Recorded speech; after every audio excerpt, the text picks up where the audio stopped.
Hey, this is Meredith Elliott Powell, and you know what time it is. It is 8 a.m. Eastern Saturday morning, and it is actually a very special Saturday morning. I'm hanging out here with my partner, Mark Hunter, who is at the Marriott Courtyard in Pueblo, Colorado. Yes, and Welcome, Mark. hey, thank you. And it's 6 a.m. here. We got something special. It's the 250th episode of Sales Logic Live. Kind of amazing. We got a great show. We're going to go through some cool stuff, talk about how we pulled this off, and more importantly, the implications to sales. It's going to be a good show.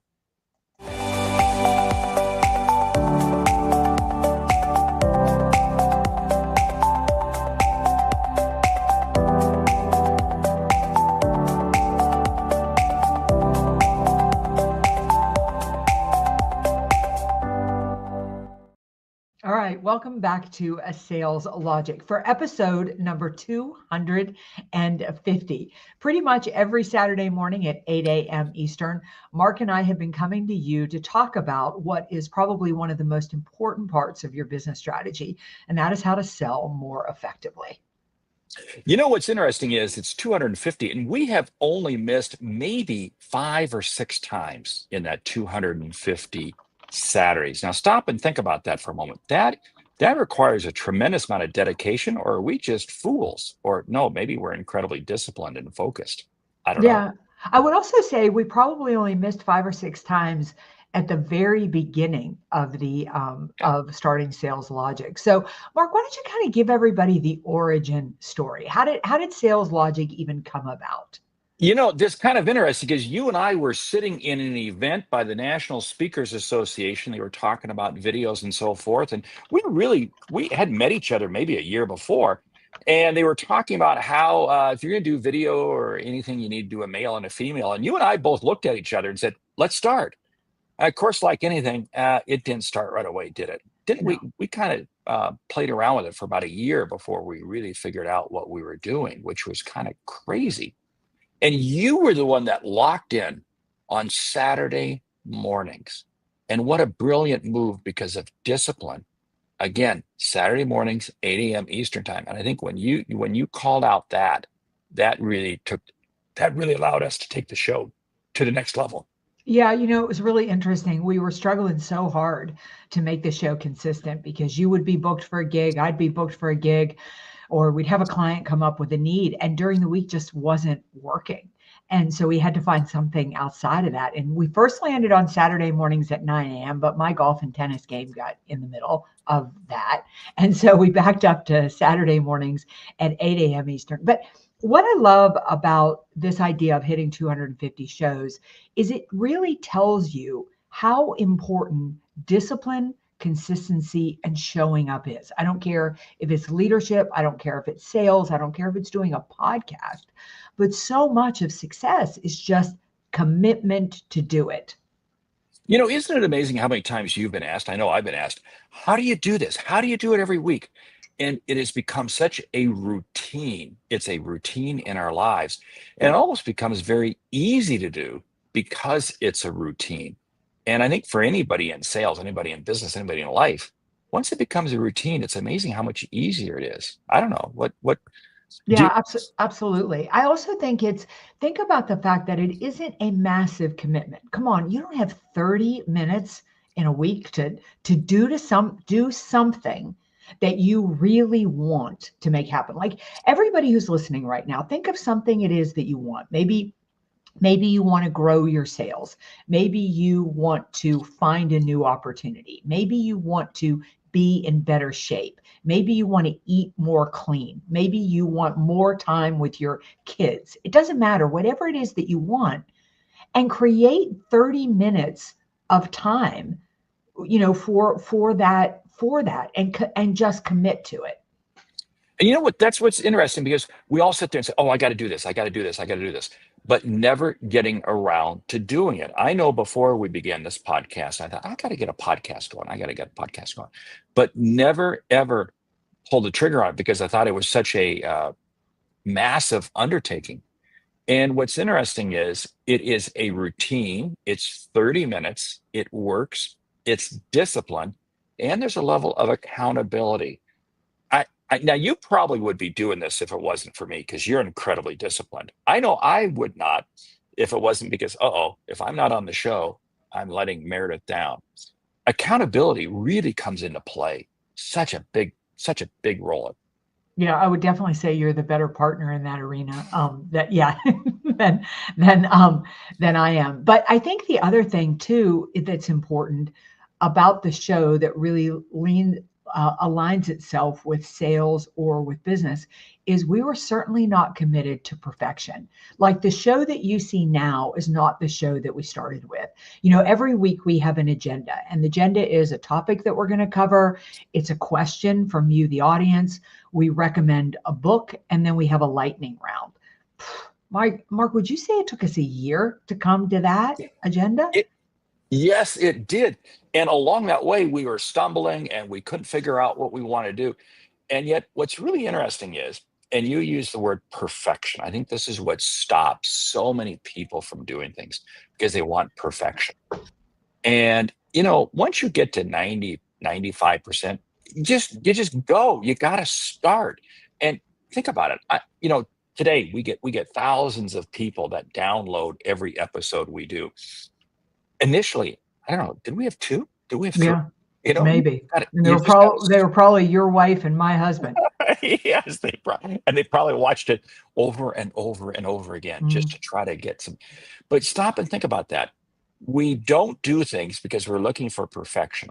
And really, it's you just got to start, step your way into it, and then in time, things begin to get better and better. And still, even today, you and I would probably agree. Yeah, we put on a good show. Is it perfect? No. If people saw what goes on behind the scenes, not even close. But we do it, we deliver every week. And that's the main goal in life, consistency.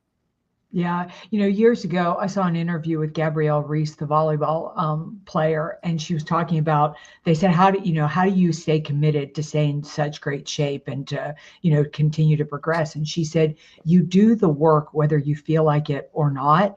And she said, "Some days I go and work out, and it's not a very good workout, but I force myself through the workout and I do it anyway. I'm not looking for 10 out of 10 every single time." And Mark, we've had shows that have really landed, that have been amazing, and we've had shows that have missed that really haven't landed. But I think the thing is that you show up and you do it anyway. And I think it's the same in sales. I mean, number one, you've got to commit. Number two, you've got to believe that you've got something to offer. I mean, I don't think if we didn't believe we were really helping people and this show could be of value to people, we wouldn't be here every week. And then from that, I think it is you show up and you do the work anyway. Sometimes you have phenomenal sales calls in a week, sometimes you don't, but you do the sales calls anyway. I really like that. And there's something else. We do it early in the morning. Isn't it amazing how it's much easier to stay on track early in the morning? If we were to do this at 3, 4 o'clock in the afternoon, could you imagine the number of excuses we'd have and the show wouldn't happen? But because we schedule it early in the morning, now both you and I are up long before we even start the show. But the fact that it's part of our morning routine on Saturdays, again, lends itself. And this is something for anybody who is looking to be disciplined. It's how do you start the day? And it's being disciplined in getting it going. It really is, it isn't rocket science. That's what blows me away. It's just doing it and doing it routinely. Yeah, I also think it is not making excuses. You and I have been traveling internationally. We've been at times when both of us have had to get up at 3 o'clock in the morning to do the show because of the time difference that we're in, or stop mid-afternoon, or pre-record the show. But there's never an excuse, and I think that can come up so often in sales as well. Like, I have 3 proposals due today. I can't possibly make a sales call. I'm on a deadline for, a work project or something. There's always a million reasons that you can't. And once you just commit, you have to say, no matter what, I'm going to do that. And again, that's whether it's sales or in life. I think it's you make time for what you want, for what you want to do. Very much so. There's something, again, powerful that you said. You make time for what you want to do. And if you believe in the outcomes, and we truly do believe in the outcomes, I mean, it's amazing. But you and I, every week, we hear from people who say how much they love the show, how much they get out of it, the benefits, etc. And when you believe in the outcome, it is amazing at how it makes the work that much easier, which I think is, again, so key for any of us who go through difficult periods. You've got to look at it right now. Full disclosure, I'm in the middle of driving a U-Haul truck between Seattle and Dallas. I got 663 miles to go still today. We're going to do it. It's painful. It's ugly. It's not, but you know what? We're going to have it. It's going to happen. And you got to have discipline in life or you don't achieve what you really want to achieve. Yeah, I think that's so true. So Mark, what have been, I was curious when we were getting ready to do this show, what have been some of our top episodes? We've covered so many topics here, and I'd love to hear from the audience too. Like, are there episodes that you've liked, episodes that you would still like us to do? Like, where's your biggest hang up around sales? Last night I actually played, we didn't play tennis. We played a little pickleball with another couple and stopped by the pool bar afterwards for a little dinner. And two people at the bar were talking to me about just some of the challenges they were having in sales. And I thought to myself, thank goodness, like this is so helpful, helps me understand what to put on the show, what to do on the show. So yeah, so let's just start there. I would love that because, again, it is amazing how we never seem to run out of topics. Because, I mean, that's what people have always asked me. Uh, when do you feel like you're going to be out of topics? And no, this is sales. We never run out of topics. But you know what's interesting is we have had over 1 million downloads, which is really pretty impressive. Thank you, audience. Thank you, the listener, wherever you are, anywhere in the world, and whether you're downloading it on Apple or Spotify or YouTube, whatever. But it's amazing the topics. And it's funny, but I've got a list here of the top 5 episodes.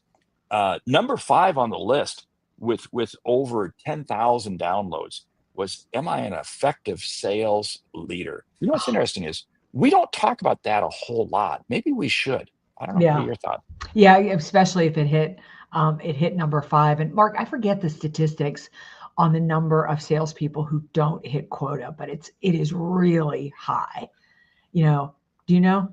Well, I saw another statistic the other day that it showed it is up to 72% Yeah. of all salespeople do not achieve their quarterly numbers. Now, stop and think about that. Is that an indictment on the salesperson or their leader or the process? I think it's a combination of all three. We become far more tolerant.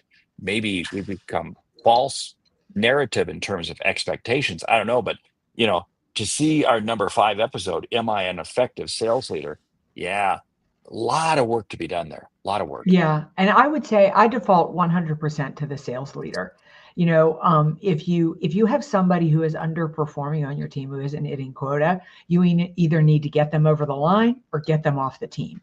One of the most powerful things I think about being a sales leader is that you are in control. And so I think the answer to that is, if these are the statistics and this is how high they are, the answer is no. Most sales leaders are probably not effective. So yeah, we need to revisit that topic.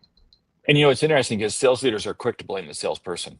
Yeah. They never seem to point at them, which is no different than the salesperson saying, oh, I could close this deal if we lowered the price. No, maybe Exactly. you need to improve your selling skills. Hey, number 4 on the list, sales habits that will change your life. That one's got over 13,000 downloads. It was in February. That was just in February of 25. So that's really still a fairly current show. But sales habits that will change your life. I think the discipline, like what we exercise every Saturday morning. Yeah, what I think is interesting is we did that in February of 2025. I would say some of those sales habits have changed. Be a good show to update, because I was just on a call with a client the other day, a group I'm going to get ready to do a program with, and they were asking me what has really shifted about the sales process. And I was looking at my own sales process right now. I'm right in the middle of completely ripping it up with AI really entering the scene as strongly as it changing the algorithms, changing what people look for, changing how your content gets viewed. It's had to shift so much of my sales process. And I think my own habits, there's some fundamental habits that'll never change, like discipline, but some of my own habits have changed. So that would be a really good one to revisit. See, that's fascinating because think about it. Discipline doesn't change. The routine of your life doesn't change, but the tools that you use because of AI has just come on the scene. And you're right, that changes everybody's process. If your process is not changing or has not changed, something's wrong. And again, I think it's going to change dramatically over the next year or so, even more so than it has in just the past year. Hey, number three on the list, 22,000 plus downloads. This was from June of 24, and it's top five things great salespeople do daily. Yeah, You I know, mean, who doesn't want to know? I mean, what does Tony Robbins say? Success leaves clues, right? I mean, if you want to know how to sell and sell effectively, first of all, you should be coming to Sales Logic every single week. You should be visiting this podcast, but you should also be watching the best in the business. Every time I think about doing a sales kickoff or something, I always want to know who's the top performer in the company. And the truth is, whatever the top performer is doing, that is really what everybody else should be doing. Just learn from the best of the best. Not surprised that that's a top show. what's funny is I talk to top performers. One of the overarching themes I hear is how boring their life is. Yes. Because they're so routine focused. Yeah. They absolutely just stay in that routine. They don't deviate from it. And it's amazing. But for some reason, I think people who are further down on the ladder, looking at the top performers, they look at this. Oh wow, look at them, look at them. Sure, they do get the President's Club, the Sales Club, all that sort of stuff. But what they do is it's the boring, it's the routine activity they do every day. I love that. I love that. Hey, I love Bill King. I love it. I don't know the specific episodes, but I enjoy the reminders of focusing on your ideal client profile and qualifying prospects. You're right. And again, that's what great salespeople do because they don't deviate. They don't chase the shiny object. They don't chase all those, the squirrels out there. They stay absolutely focused. Hey, Yeah, you ready for? Yeah. no, I want to talk about a moment on what Bill King was saying. Bill King, I think one reason you can't remember the episode is because Mark and I kind of beat that one like a dead horse, right? I mean, we constantly talk about the fact. I mean, if we've done a show on price, if we've done a show on the habits of highly successful people, if we've done a show on how to close more deals, you have definitely heard us talk about the ideal customer profile. And the more you qualify up front, the more successful you're going to be. Probably the biggest time waster that salespeople make is they chase business that isn't business they want to win. Which, if you think about it, is really simple.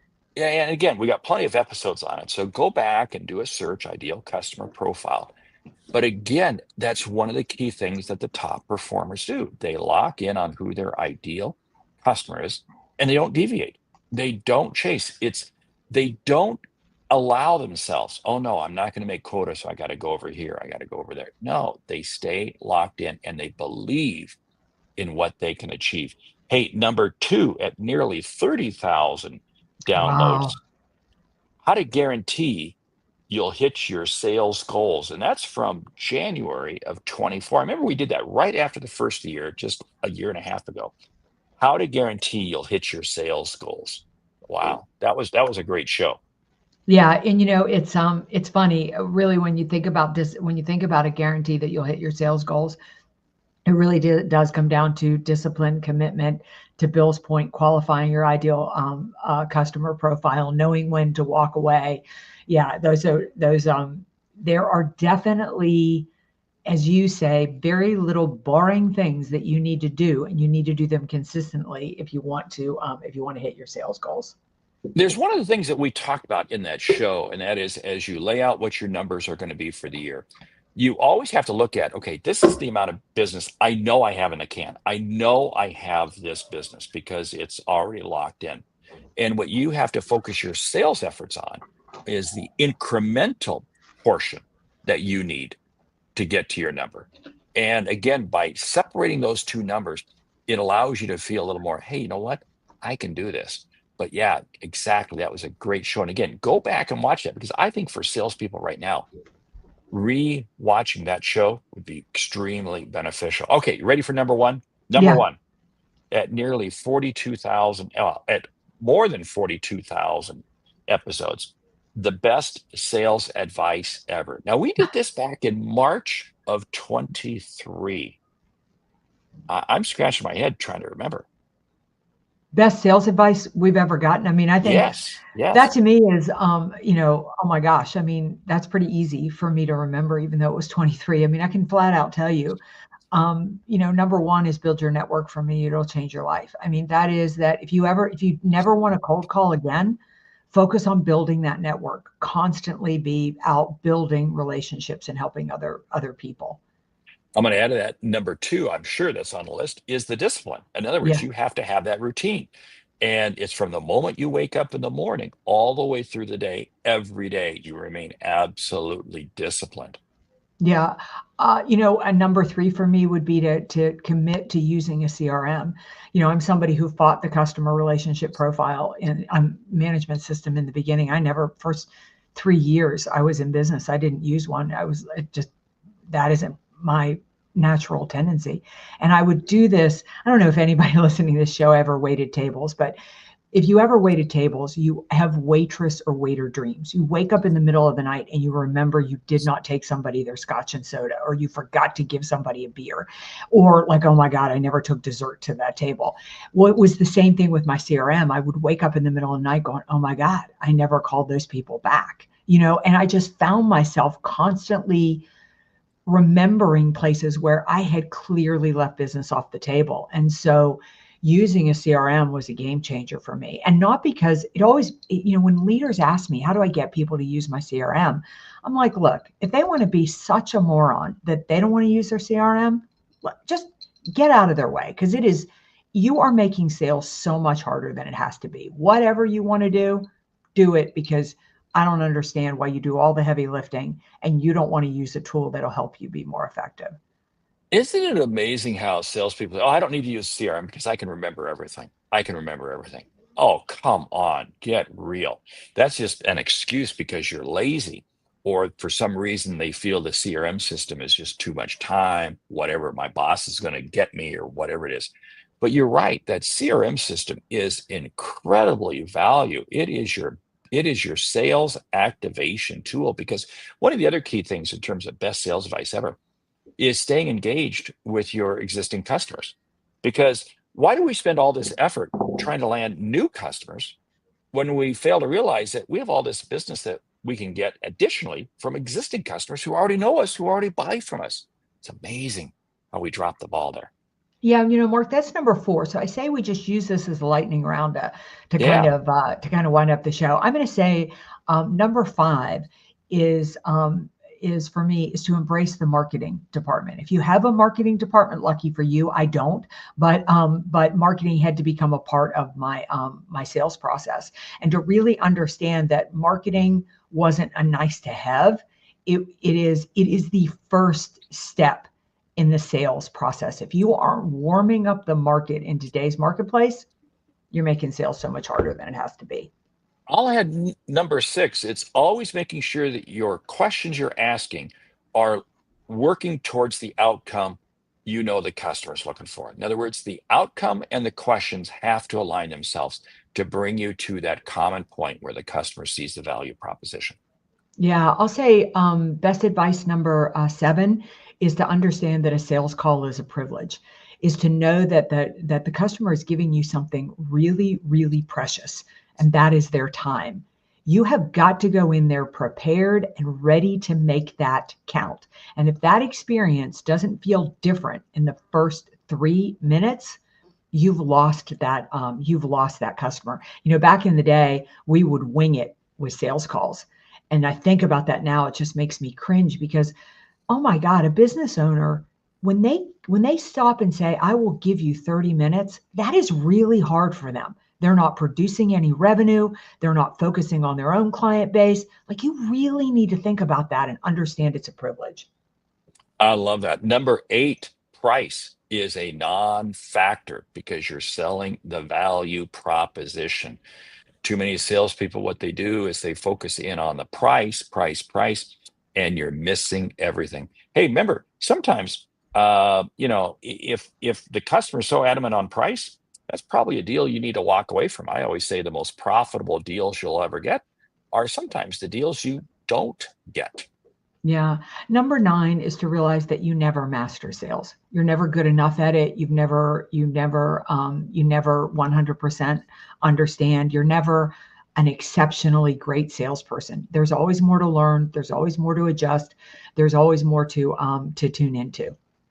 Number 10, it's accountability. You have to be willing to be accountable. You have to have an accountability partner. You have to be part of a mastermind group, but you have to be willing to be held accountable, because great people have nothing to run from, but they know that they need to be propped up. Hey, this has been a great show, hasn't it? Mark, Eh, yeah, it has. I do have a bonus for everybody though. yes, bonus, A fire away. bonus, yeah, a bonus is the fact that the best sales advice you're ever going to get is to listen to Sales Logic podcast.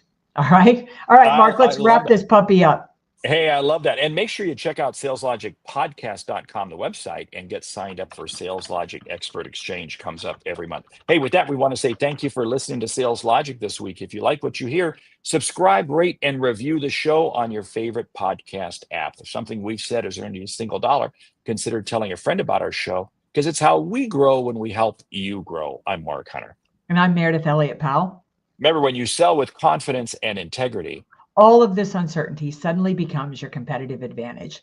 And the sale becomes logical. All right. Mark is headed on another big road trip. But listen, most of all, we really want to thank you, the audience. You have been amazing through these 250 episodes, showing up every week, asking us great questions, leaving us comments, leaving us reviews. And we're looking forward to seeing you for the next 250 episodes. Go close a deal. We'll see you right back here next week.